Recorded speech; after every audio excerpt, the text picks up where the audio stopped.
এক গ্রামে একটি কুয়া ছিল, সেই কুয়াটির নাম ছিল ভুতুরে কুয়া। কারণ গ্রামের লোকজন যখন পানি নেওয়ার জন্য কুয়াতে বালতি ফেলতো, ঠিক তখনই ভিতর থেকে কে যেন বালতি টেনে ধরতো এবং উল্টা করে ছেড়ে দিত, যার কারণে উপরে কোনো পানি উঠে আসতো না, শূন্য বালতি উঠে আসতো। বারবার এরকম অদ্ভুত কাণ্ড ঘটায় পুরা গ্রামে ছড়িয়ে পড়লো যে এটি একটি ভুতুরে কুয়া, এখানে ভয়ঙ্কর ভূত থাকে। কিন্তু এভাবে আর কতদিন, গ্রামের মানুষদের তো পানি সংগ্রহ করতে হবে, তাই তারা বলল এর একটা ভিত করা দরকার। কিন্তু এই ভয়ঙ্কর কুয়াতে কে নামবে, কেউ রাজি হচ্ছিল না। অবশেষে একটা ছেলে রাজি হলো, আর সে বলল আমার কিন্তু একটা শর্ত আছে। তখন গ্রামবাসীরা বলল কি শর্ত? তুমি যে শর্ত দিবে আমরা সেই শর্তেই রাজি। তখন ছেলেটি বলল আমার কোমরে রশি বেঁধে নামিয়ে দিবেন, আর আমি যখন নামবো রশির অপর প্রান্তে আমার বন্ধুকে থাকতে হবে। এই কথা শুনে গ্রামের সমস্ত মানুষ ছেলেটির দিকে অবাক দৃষ্টিতে তাকিয়ে থাকলো, কারণ গ্রামে এত শক্তিশালী মানুষ থাকতে তার বন্ধুকেই কেন লাগবে।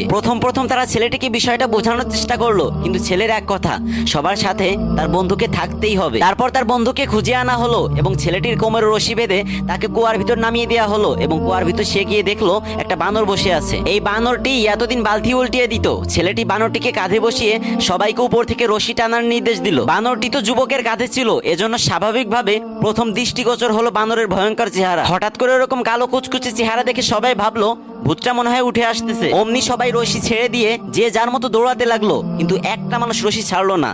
সে হলো ওই ছেলেটির বন্ধু। বহু কষ্টে সে তার বন্ধুকে টেনে উপরে তুললো, ফলে তার বন্ধু নিশ্চিত মৃত্যুর হাত থেকে বেঁচে গেল। তখন সবাই বুঝতে পারলো যে ছেলেটি কেন তার বন্ধুকে রশি ধরার কথা বলেছিল। কারণ এই পুরা পৃথিবীতে বাবা মার পরে কেউ যদি কাউকে জীবন দিয়ে ভালোবাসতে পারে, সেটা হচ্ছে ওই হারামি বন্ধু।